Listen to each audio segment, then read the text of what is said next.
Item ಯಾವುದೇ ಇರಲಿ try ಮಾಡಿ ಆಚಿ ಚಿಕನ್ ಮಸಾಲಾ. ಇನ್ನ ಗ್ರಹಣದ ವೇಳೆ ಮೈಸೂರಿನ ದೇಗುಲಗಳು ಕೂಡ ಬಂದ್ ಆಗಿದೆ. ಚಾಮುಂಡೇಶ್ವರಿ ದೇವಿಯ ದರ್ಶನದಲ್ಲಿ ಒಂದ್ ಸ್ವಲ್ಪ ಬದಲಾವಣೆಯನ್ನ ಮಾಡಲಾಗಿದೆ. ಗ್ರಹಣ ಇರುವಂತ ಕಾರಣಕ್ಕಾಗಿ ಮಧ್ಯಾಹ್ನ 2 ಗಂಟೆಗೆ ದೇವಸ್ಥಾನ ಬಂದ್ ಆಗುತ್ತೆ. ರಾತ್ರಿ 8:30ರವರೆಗೆ ದೇವಾಲಯದ ಬಾಗಿಲು ಮುಚ್ಚಲಾಗಿರುತ್ತೆ, ಅಂದ್ರೆ ಕ್ಲೋಸ್.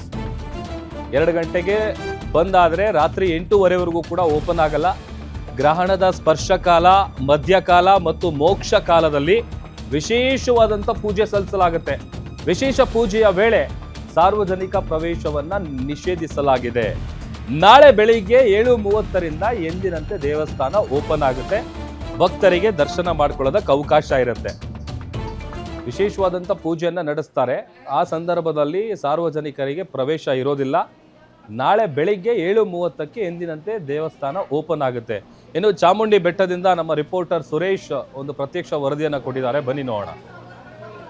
ವರ್ಷದ ಮೊದಲ ಚಂದ್ರಗ್ರಹಣ ಹಿನ್ನೆಲೆ ಸಾಂಸ್ಕೃತಿಕ ನಗರಿ ಮೈಸೂರಿನಲ್ಲಿರುವ ಇತಿಹಾಸ ಪ್ರಸಿದ್ಧ ದೇವಾಲಯದ ದರ್ಶನದ ವ್ಯವಸ್ಥೆಯಲ್ಲಿ ಕೂಡ ಸಾಕಷ್ಟು ಬದಲಾವಣೆಯನ್ನ ಮಾಡಲಾಗಿದೆ. ಇತಿಹಾಸ ಪ್ರಸಿದ್ಧ ನಾಡಿನ ಅಧಿದೇವತೆ ನೆಲೆಸಿರುವಂತಹ ಚಾಮುಂಡಿ ಬೆಟ್ಟದಲ್ಲೂ ಕೂಡ ದೇವಾಲಯದ ದೇವಿಯ ದರ್ಶನದ ಟೈಮ್ ಅನ್ನು ಕೂಡ ಬದಲಾವಣೆಯನ್ನ ಮಾಡಲಾಗಿದೆ. ಇಂದು ಮಧ್ಯಾಹ್ನ 2 ಗಂಟೆಯಿಂದ ಸಂಜೆ 8:30 ಗಂಟೆವರೆಗೂ ಕೂಡ ದೇವಿ ದರ್ಶನಕ್ಕೆ ಅವಕಾಶ ಇರೋದಿಲ್ಲ. ಇವತ್ತಿನ ಗ್ರಹಣ ಹಿನ್ನೆಲೆ ಎಫೆಕ್ಟ್ ಹಿನ್ನೆಲೆ ಭಕ್ತರ ಸಂಖ್ಯೆ ಕೂಡ ಗಣನೀಯವಾಗಿ ಕಡಿಮೆ ಆಗಿದೆ. ಬಹಳಷ್ಟು ಸಂಖ್ಯೆಯಲ್ಲಿ ನಾನು ತೋರಿಸ್ತಾ ಹೋಗ್ತೇನೆ. ಇದು ಚಾಮುಂಡಿ ಬೆಟ್ಟದ ದೇವಿಯ ದರ್ಶನಕ್ಕೆ ಭಕ್ತರು ಸರತಿ ಸಾಲಿನಲ್ಲಿ ಸಾಲ್ತಿದ್ದಾರೆ. ಏನು ಬ್ಯಾರಿಗೇಡ್ ವ್ಯವಸ್ಥೆಯನ್ನ ಕೂಡ ಏನು ಭಕ್ತರಿಗೆ ಯಾವುದೇ ರೀತಿಯ ಅಹಿತಕರ ಘಟನೆ ಆಗಬಾರದು ಅಂತೇಳಿ ವ್ಯವಸ್ಥೆ ಮಾಡಲಾಗಿತ್ತು.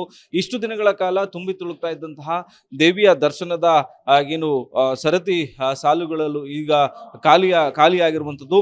ದೇವಿಯ ದರ್ಶನ ಹಿನ್ನೆಲೆ ಮಧ್ಯಾಹ್ನದ ನಂತರ ಚಾಮುಂಡಿ ಬೆಟ್ಟದಲ್ಲಿ ದೇವಿಯ ದರ್ಶನಕ್ಕೆ ವ್ಯವಸ್ಥೆ ಇರೋದಿಲ್ಲ.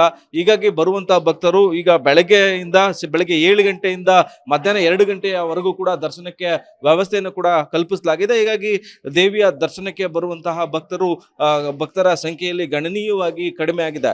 ಏನು ದೇವಿಯ ದರ್ಶನ 2 ಗಂಟೆಯ ನಂತರ ದೇವಿಯ ದರ್ಶನಕ್ಕೆ ಬಂದನ್ನ ಮಾಡಲಾಗಿರುವಂಥದ್ದು. ಜೊತೆಗೆ 8:30 ಕೂಡ ದೇವಾಲಯದ ಆವರಣದಲ್ಲಿ ಏನು ಗ್ರಹಣ ಕಾಲ ಮೋಕ್ಷ ಕಾಲದಲ್ಲಿ ವಿಶೇಷವಾದಂತಹ ಪೂಜೆ ಮತ್ತೆ ಪಂಚಾಮೃತ ಅಭಿಷೇಕವನ್ನ ದೇವಿಗೆ ಮಾಡಲಾಗಿರುವಂಥದ್ದು. 8 ಗಂಟೆಯ ನಂತರ ಇವತ್ತು ದೇವಿಯ ದರ್ಶನಕ್ಕೆ ಅವಕಾಶವನ್ನ ಕಲ್ಪಿಸಿಕೊಡ್ಲಾಗುತ್ತೆ. ಜೊತೆಗೆ ನಾಳೆ ಬೆಳಗ್ಗೆ ಎಂದಿನಂತೆ 7:30 ಏನು ದೇವಿಯ ದರ್ಶನಕ್ಕೆ ಅವಕಾಶವನ್ನ ಕಲ್ಪಿಸಿಕೊಡ್ಲಾಗಿರುವಂಥದ್ದು. ಹೀಗಾಗಿ ಮೈಸೂರಿನ ಇತಿಹಾಸ ಪ್ರಸಿದ್ಧ ಚಾಮುಂಡಿ ಬೆಟ್ಟಕ್ಕೆ ಬರುವಂತಹ ಭಕ್ತಾದಿಗಳ ಸಂಖ್ಯೆ ಕೂಡ ಗ್ರಹಣದ ಎಫೆಕ್ಟ್ ನಿಂದಾಗಿ ಕಡಿಮೆ ಆಗಿದೆ. ದೇವಿಯ ದರ್ಶನದ ಸಮಯದಲ್ಲೂ ಕೂಡ ಬದಲಾವಣೆಯನ್ನ ಮಾಡಿರುವಂಥದ್ದು. 2 ಗಂಟೆಯ ನಂತರ 8:30 ಕೂಡ ಚಾಮುಂಡಿ ದೇವಸ್ಥಾನದ ಗರ್ಭಗುಡಿಯನ್ನ ಬಂದ್ ಮಾಡಲಾಗುತ್ತೆ. ದೇವಸ್ಥಾನದ ಮುಖ್ಯ ದ್ವಾರವನ್ನು ಕೂಡ ಬಂದ್ ಮಾಡಿ ದೇವಸ್ಥಾನದ ಒಳಾವರಣದಲ್ಲಿ ಚಾಮುಂಡಿ ದೇವಿಗೆ ನೈವೇದ್ಯ ಜೊತೆಗೆ ಪಂಚಾಮೃತ ಅಭಿಷೇಕ, ವಿವಿಧ ಅಭಿಷೇಕಗಳು ಕೂಡ ನೆರವೇರುತ್ತೆ ಗ್ರಹಣ ಕಾಲದಲ್ಲಿ. ಅದಾದ ಬಳಿಕ ದೇವಾಲಯದ ಆವರಣವನ್ನ ಸ್ವಚ್ಛಗೊಳಿಸಿದ ಬಳಿಕ ಸಂಜೆ 8:30 ನಂತರ ದೇವಿಯ ದರ್ಶನಕ್ಕೆ ಅವಕಾಶವನ್ನ ಕಲ್ಪಿಸಿಕೊಡೋದಕ್ಕೆ ಚಾಮುಂಡಿ ಬೆಟ್ಟದ ಆಡಳಿತ ಮಂಡಳಿ ನಿರ್ಧರಿಸಿದೆ.